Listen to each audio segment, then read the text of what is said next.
Christos Anesti. I'm Dimitri, and I'm a Katotoro teacher at the parish of Blacktown, which is dedicated to the Saints Paraskevi and Barbara. I'll be giving today's Katotoro lesson to you.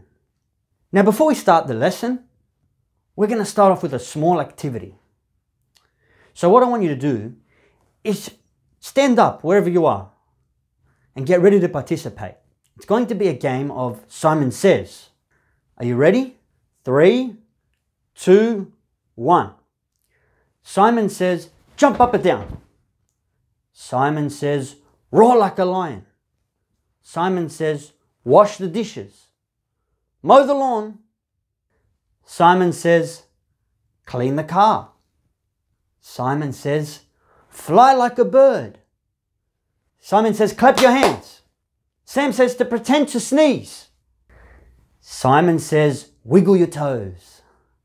Simon says, run around. Simon says, laugh out loud. Ha ha ha. Simeon says, let's listen to the Sunday school lesson. I wonder if anyone got caught out.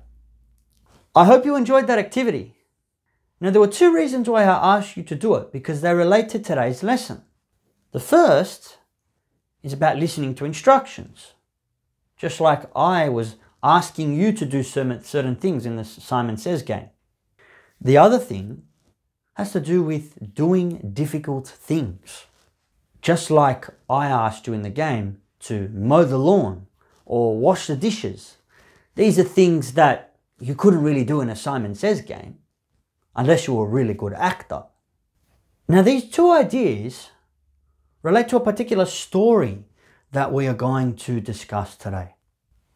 Now, to learn about this story, we need to travel very far back into history.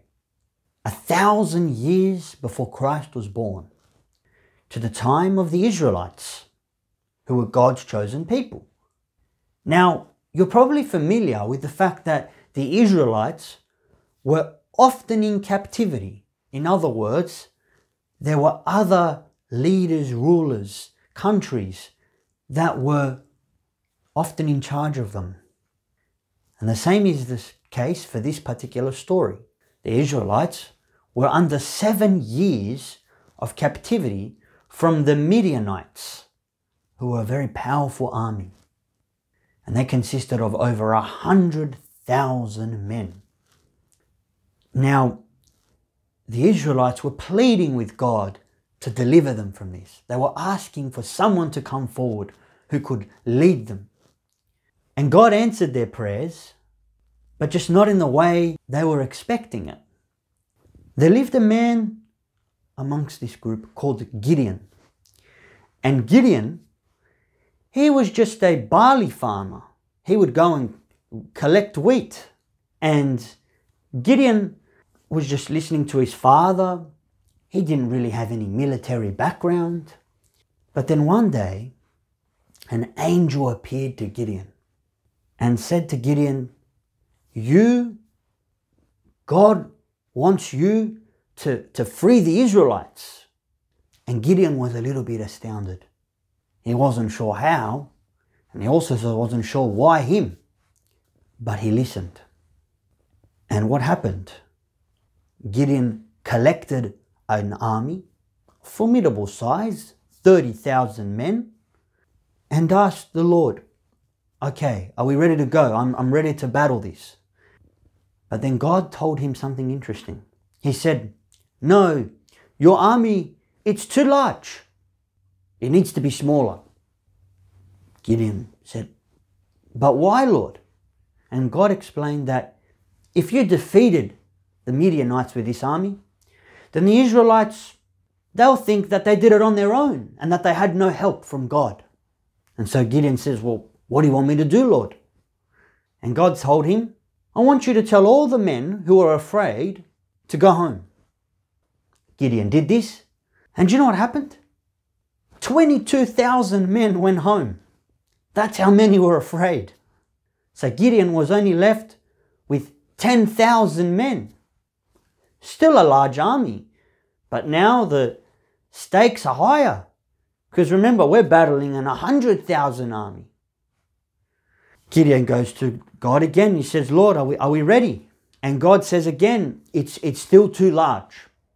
And so God selects 300 of those men who were, strong and brave and ready. And the rest were sent home. And so Gideon was left with 300 men. You could probably be wondering at this point how Gideon must have been feeling. He had an army and God told him to make it smaller. That doesn't normally happen on the battlefield. Gideon is then told by God to wait at night. And so all the men stayed up late at night. And God told them to all grab a trumpet, a clay jar, and to place a torch inside the jar. They were then split up into 3 groups of 100 men. And they were told to surround the Midianite encampment.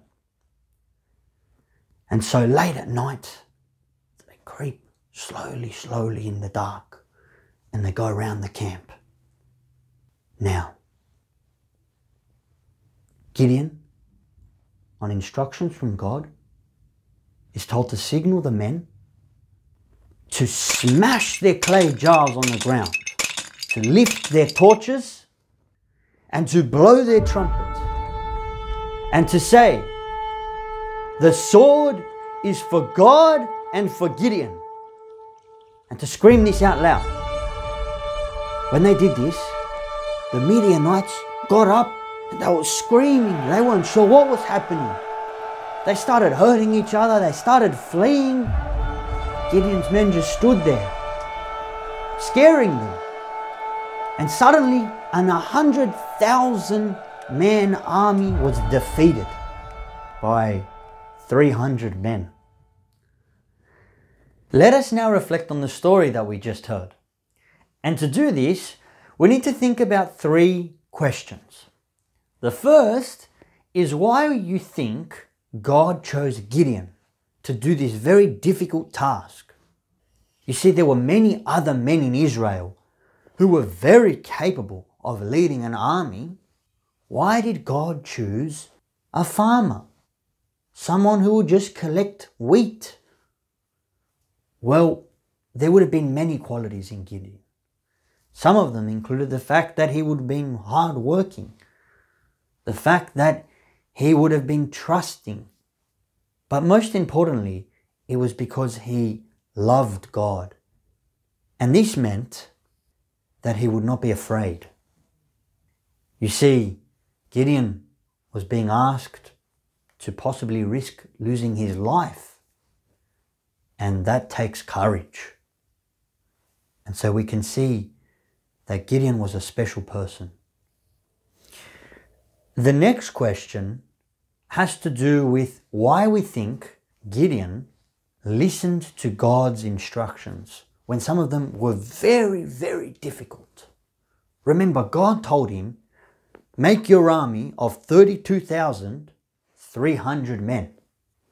You don't normally do that in military strategy. You don't get rid of men. You need as many as you can get. That's a difficult ask for an army general. It was also the fact that Gideon was being asked to go up against such a huge army. That would have been also very, very difficult. But again, Gideon was able to do these things.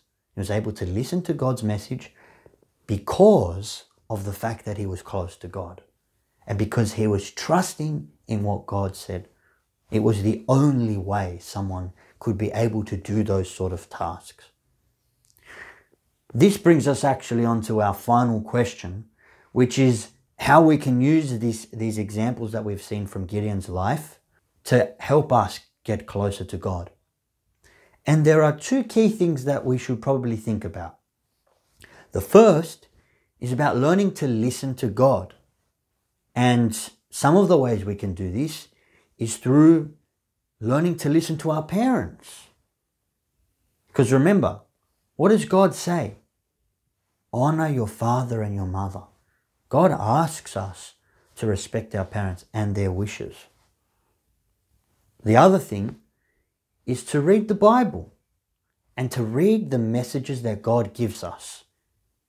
Those are ways we can learn to listen to God's will. The other thing is about building trust in God. And again, we can build trust through prayer, through communicating with God Himself. So, morning, during the meal, at the end of the day, learning to connect with God and the saints. When we do this, we will start to build a trust. And then, just like Gideon, who was able to do tasks that were very, very difficult, we too, regardless of what we will come across in our life, we too will be able to do them. And this is something that Saint Paisios reflects on. And it's the quote I will finish with, which is that every problem can be solved through trust in God. Thank you for listening to today's Sunday school lesson. I hope that you were able to learn something from Gideon's life and that you will be able to use it to get closer to God. Καλή δύναμη, Χριστός Ανέστη.